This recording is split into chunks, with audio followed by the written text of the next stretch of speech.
Selamat pagi Bapak Ibu Saudara yang dikasihi oleh Kristus. Pada hari ini kita bertemu kembali dalam renungan harian. Pada hari ini Sabtu tanggal 19 Februari tahun 2022. Sebelum kita mendengarkan firman Tuhan, mari kita angkat pujian bagi Tuhan, kita bernyanyi.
Kita berdoa.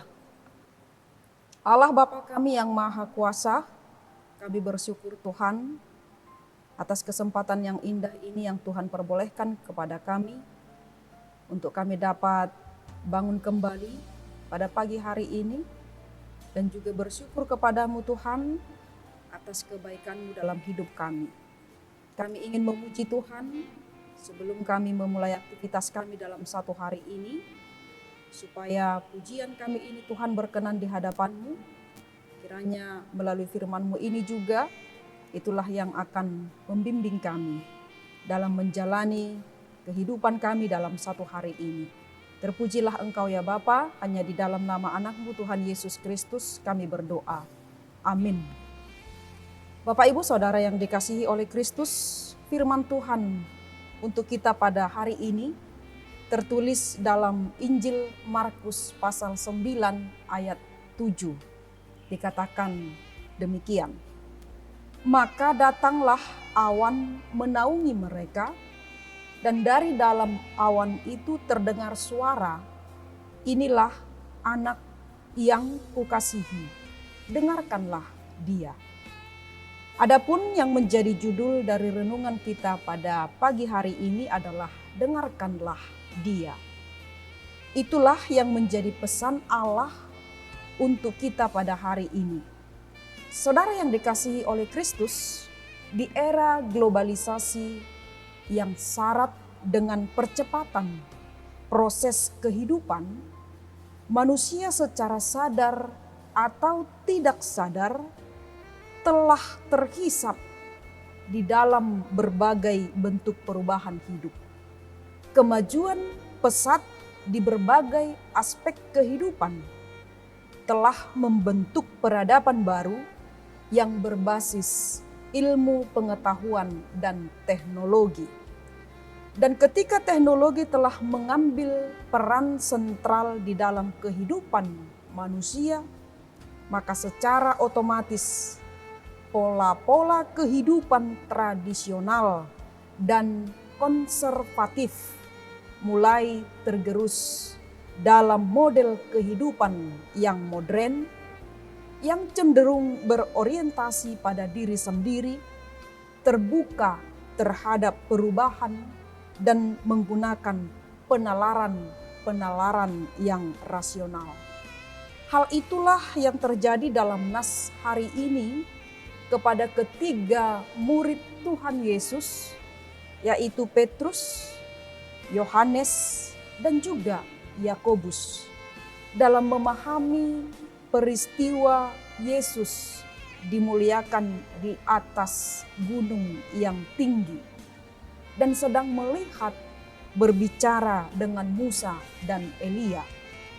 Petrus, Yakobus, dan Yohanes melihat peristiwa yang tidak alami dilakukan oleh seorang manusia, di mana Yesus berubah rupa dan berpakaian putih berkilat-kilat.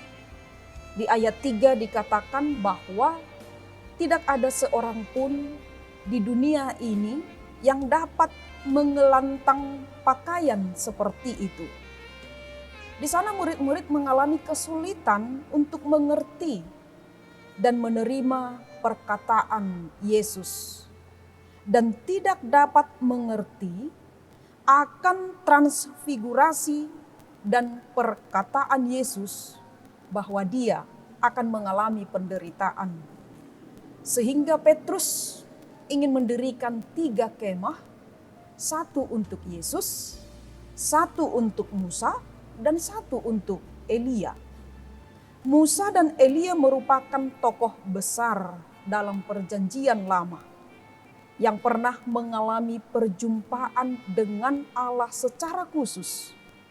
Dan Allah berkuasa untuk menampakkan kemuliaannya dengan cara yang menggentarkan dan bisa juga dengan cara yang lembut.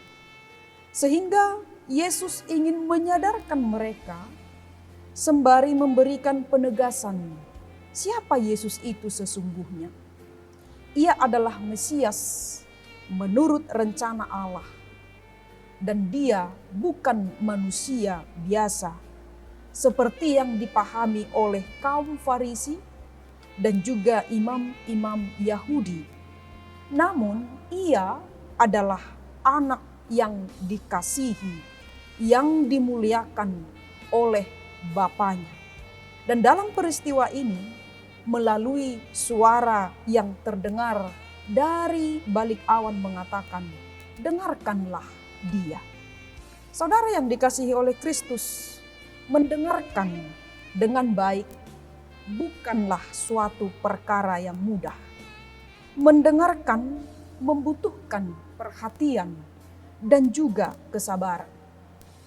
Kalau kita tidak memberikan perhatian, maka dapat dipastikan kita tidak mendengarkan dengan baik dan tidak dapat menangkap dan mewujudkan apa yang ingin disampaikan seseorang. Kalau kita melihat dalam kehidupan ini, ada banyak suara-suara di dunia ini yang menjanjikan kepada kita kebahagiaan, sukacita, dan juga kesenangan hidup. Kita seringkali kurang mampu untuk menangkap peristiwa-peristiwa yang sifatnya tidak biasa terjadi di dalam kehidupan yang kita jalani ini. Iman kita seringkali kehilangan makna dan terkikis dengan menumpuknya pergumulan dan permasalahan kehidupan. Pengharapan kepada Yesus sebagai Tuhan dan sumber kekuatan hanya berada pada batasan pemahaman yang sempit dan tidak mampu diaplikasikan secara real karena banyak persoalan dan pergumulan yang kita hadapi. Untuk itu hanya ada satu suara yang benar-benar akan memberikan kita jaminan kebahagiaan, bahkan hidup yang kekal, yaitu suara Yesus. Mendengarkan Yesus berarti siap mengalami apa yang dialami oleh Yesus dalam penderitaannya menempuh salib. Sebab hanya melalui itulah kita bisa sampai pada kemuliaan. Sebagai pengikut Tuhan, ajaran-ajarannya dan teladan hidupnya tidak boleh disepelekan. Karena dalam Dia dan bersama Dia kita akan mengalami kemuliaan. Maka singkirkanlah suara-suara lain itu, yaitu suara dunia. Dengarkanlah Tuhan, dengarkanlah Dia, dan tetap percaya di dalam keadaan apapun.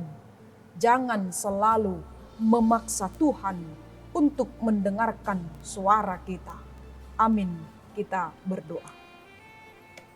Terima kasih ya Allah, Bapa Tuhan kami, atas kesempatan yang indah ini yang Tuhan berikan untuk kami memperoleh kekuatan dalam kehidupan kami, dalam menjalani satu hari ini melalui firman-Mu yang telah kami dengarkan, supaya kami mampu untuk melihat dan juga mendengar suara Tuhan yang akan memberikan kami kebahagiaan, kesenangan, dan sukacita. Dan kami mampu untuk menyingkirkan suara-suara dunia ini yang akan membawa kami ke dalam penderitaan. Untuk itu Tuhan, kiranya Roh Kudus-Mu itulah yang selalu ada dalam kehidupan kami, yang akan selalu mengajari kami, yang akan selalu membimbing kami untuk melakukan sesuatu dalam kehidupan kami ini, supaya nama-Mu tetap dipermuliakan melalui kehidupan, melalui pekerjaan, dan melalui perjalanan keluarga jemaat-Mu.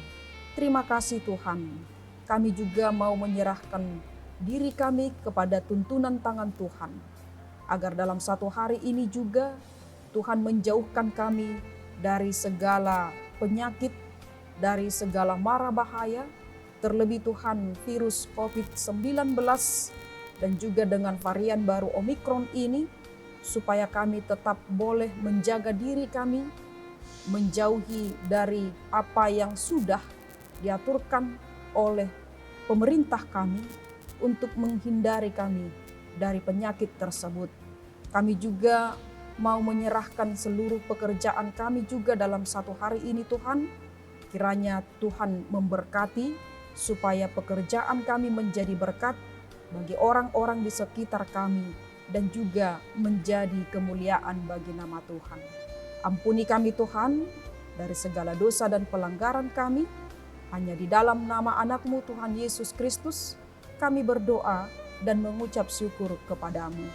Anugerah dari Tuhan kita Yesus Kristus, kasih setia dari Allah Bapa, dan melalui persekutuan Roh Kudus kiranya menyertai kita semuanya. Amin.